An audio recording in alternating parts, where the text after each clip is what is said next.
Hi, y'all. Happy Friday. Hope everyone had a great week and a much better weekend. I'm here to just, give some more information, give some more facts, give some more feedback, and just to educate a little bit.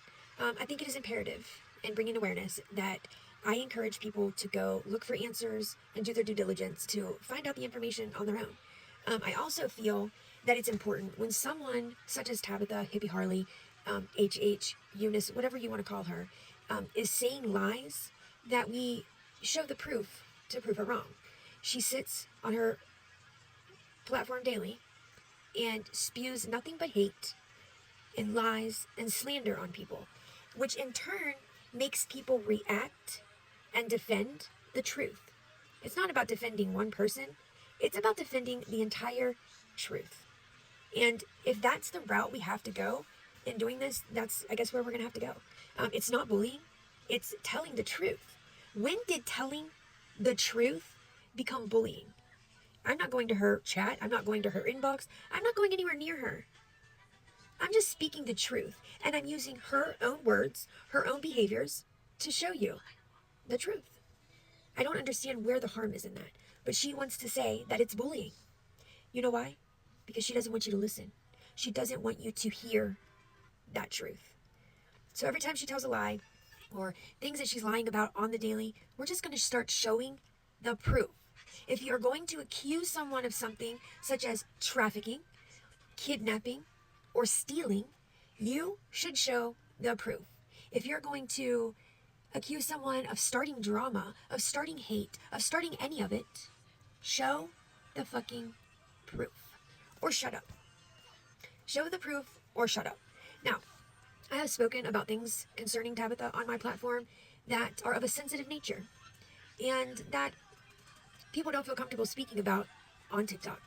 So that information, you just have to take it at face value and just hold that little bit of, discernment, if you will. Everything is alleged unless you see the proof. But here we go. Now, if you remember the other day, Tabitha was going on and on as she normally does. Now, if you listen to Tabitha, she loves to use emotional manipulation. That is her favorite thing, okay?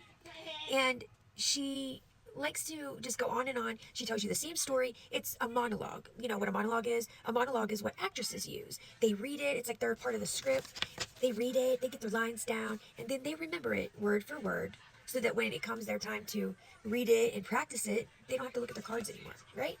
Now, you could go about 3 or 4 days into Tabitha's room and you can hear the monologue. I like to call it the spiel, because it's the same thing over and over. It's what she tells you to try to sell you.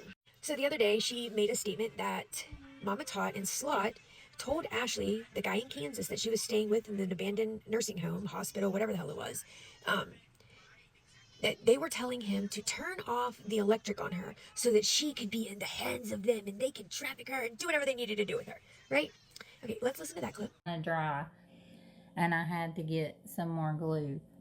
The peacock that I was working on when they were trying to terrorize me at Ashley's, and Mama Tot and Slot were telling him to cut the power on me. And there's group chats of that. And they were telling him and instructing him to cut off the electricity so I would be stuck in their hands so they could try to get me to the institution. And that's when Sherry and G and that other lady were all working together. I know, it's a lot. I get it. Okay, let's break the clip down, okay? The first part, she says, Mama Tot and Slot made Ashley, or, was telling Ashley that he needed to turn off the electric. I have already made a video showing where Ashley's electric got turned off for non-payment, okay? Also, she says there's group chats of this. I wish, girl, that you'd put those group chats out. Let's see it, because they do not exist. That is just a way for her to keep you interested in what's going on, and she's heard that in other lives and other people saying it. Now, if she has any group chats, it's nothing that I know about or anyone else knows about, unless it's some devious shit that was going on behind the scenes with the people that ain't around no longer. Now let's talk about the lady that picked her up in Kansas. A woman drove, I think from like Tennessee or North Carolina or something. It was like a 14-hour drive for her to go pick this woman up and drive her to the love of her life, ginseng. That's what she was telling the lady. It was like a love story, and she was saying the lady wanted to see the love story happen or some shit like that. I mean, it's just one crazy thing after another. And that woman hasn't even said anything about what happened. She could at any moment. But I just think she hasn't had the time to sit down with anyone and talk about it. And she doesn't want to put up with her. She's already accused the woman of trying to traffic her. And all she did was give her a ride and help her out. Nothing else. She never said one bad thing about her until she got upset when she accused her of trafficking her. That just goes to show you how Tabitha is. And let's also be clear, G told her not to come. He may have alluded to things and whatnot. She went there in hopes that she could barge her way into his home, that she could stake her claim and he wouldn't be able to get rid of her, because that's what she does. She moves in places, she establishes a residence, and then when it comes down to non-payment or trouble or anything like that, they have to get her evicted. They have to go through all this hell to get her out. And you know what she does? She don't give a fuck. She just stays in the room and isolates herself and basically says fuck you to everyone else and tells everyone that you're abusing her. That's the pattern. And I'm sorry, I use the F word a lot, and I'm very passionate about things that I do, and when I'm speaking the truth. So I apologize if I come off a little strong. And Sherry did nothing but help her either. Sherry helped her get glasses. Sherry helped move her to the next place. Sherry bought her a really cool necklace. She had her around Sherry's daughter. Sherry did a lot for her. Okay? And I can't remember quite exactly what happened between the two of them, but all she did was talk bad about Sherry, try to dox her, and all kinds of stuff for helping her, and then not agreeing with her or choosing to walk away. Again, the pattern. When someone helps her and they walk away for their own sanity, safety, whatever the case may be, she turns on them. She accuses them of working with the gang stalkers, or working with Mama Todd, or working with the police, or being paid off by SWAT, or some crazy freaking thing that she's drummed up in her mind. Okay? And I'm saying this in the nicest possible way as I can explain it to you. So after she said that about, them doing that and trying to get the electric shut off and they were doing this and that, I was looking at videos and I came across this gem. Okay, Fred, thank you so much. Oh, yeah? Yeah.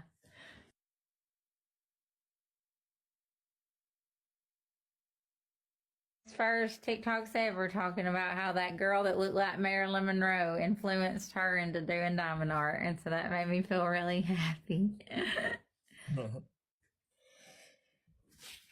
Yep, you guessed it. She's talking about Mama Todd.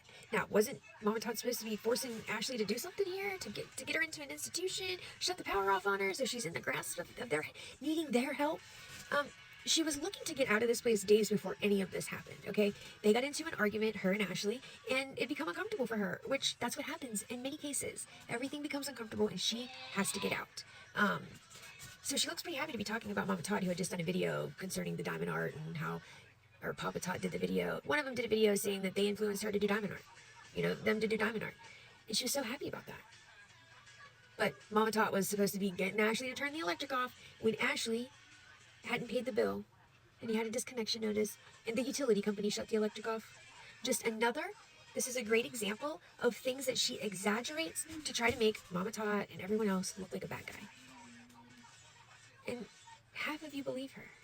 The people on her side, I hate when people say sides. I'm just over here telling the truth. I can't help it if people that are telling lies and doing bad shit can't handle their truth. Okay, Fred, thank you so much. Oh, yeah? Yeah.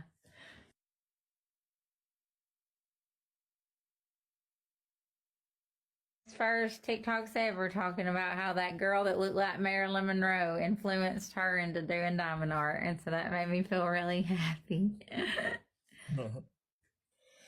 Okay, so now I'm going to move on to the text messages between Mama Todd and Tabitha during this time period. Mama Todd was worried about her being in this nursing home, and she asked everyone's opinion. Should I help her? Everyone said no. Let her fend for herself. But being the kind-hearted person that she is, she helped her. She wanted to get her to safety, which she did. But you see, Tabitha couldn't stay off the internet and not get online and beg for money. And that's what she did.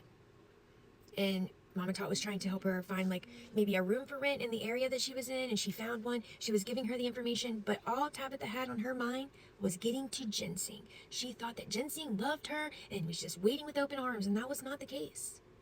So she went online and they said, we can't do this. It's all right there in the text messages. There's a text message. I'll put the ones between her and Tabitha up first, and then we'll talk about it.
And then these are the messages between Mama Tot and Slot and Tabitha.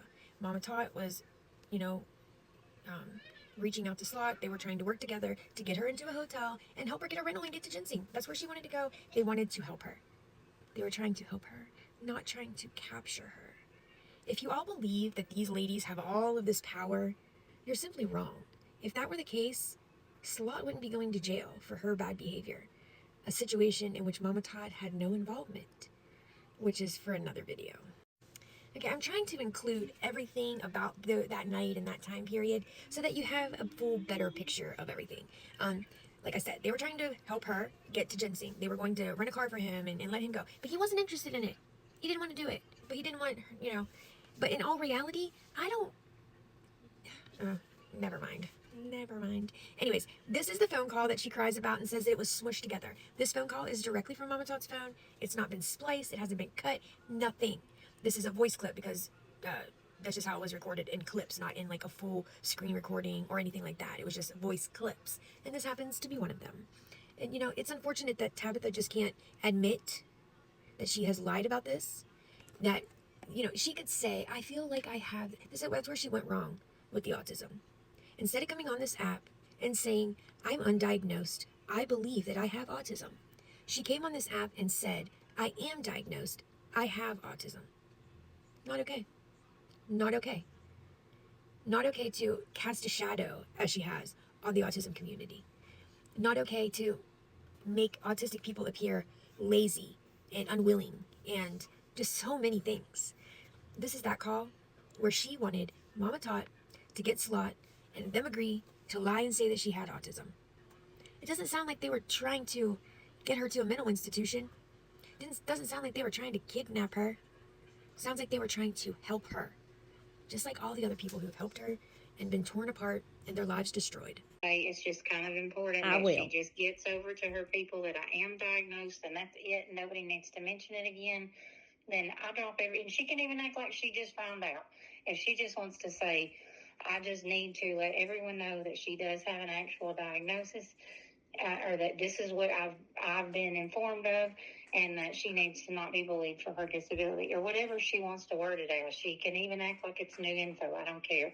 But I want it out there where people stop fucking coming for me with that under her and Sarah's word. And then I would be willing to drop everything, move on, and do anything I can to. You see there? She wanted them to agree she has an actual diagnosis so people will stop coming for her. Coming for her because she's lying about it. She's lying about it. Just think about this. If you are being accused of something, right? And you want to prove your innocence, save your reputation, prove that you have what you say you have. What's so hard about sharing that information? Because it's a simple thing, and proving it. I mean, I don't understand what's so hard about that if you have it. My child's is right here. I could grab it and read it to you right now. But see, her story is, well, one story, the very first story I ever heard her say out of her own mouth was that she was self-diagnosed. The second story I heard was her counselor at school told her that she probably had Asperger's. You know, if she would have gotten a diagnosis as a child, that's probably what she would have gotten. And she ran with that. And then the third story that she tells about it is that the doctor who was doing her testing or whatever tried to have sex with her or tried to make a move on her or something like that. It was something to that effect, because in every situation, now this is a pattern, in every situation when it comes to men, you know, in situations with her or when something goes wrong, that man is then accused of being an abuser, even if that man has only met her across a TV or a telephone screen. We have seen that. You know, like I said, it's all about patterns. And this situation, just showing this video here, is just showing that she says something, but we can prove that it's a lie. She wants everyone to believe that Slot and Mama Tot have all this power to get her arrested and to pay people off to do this and to pay people off to do that. If that is the case, wouldn't they have paid to keep her in jail longer? Wouldn't they have paid to have her arrested already? Again, for something that we could just pin on her? Use your common sense, y'all. Common sense, critical thinking. It's you know, hard. Well, anyways, I hope that this video did show you what I set out for it to show you. I know it's rather long, and if you stayed to the end, thank you so much. You know, sometimes you just can't tell a story in a 15-minute clip. Sometimes, and honestly, that is why I like to download and repost an entire live, so no one can say that I'm clipping their videos to make it look a certain way. I want you to see the truth. That's all. That's it. And I'll make sure that it's given to you in the correct manner. So, I hope y'all have a great evening, and stick around because there's lots more receipts where these ones came from, and she won't like those either. So, have a good night.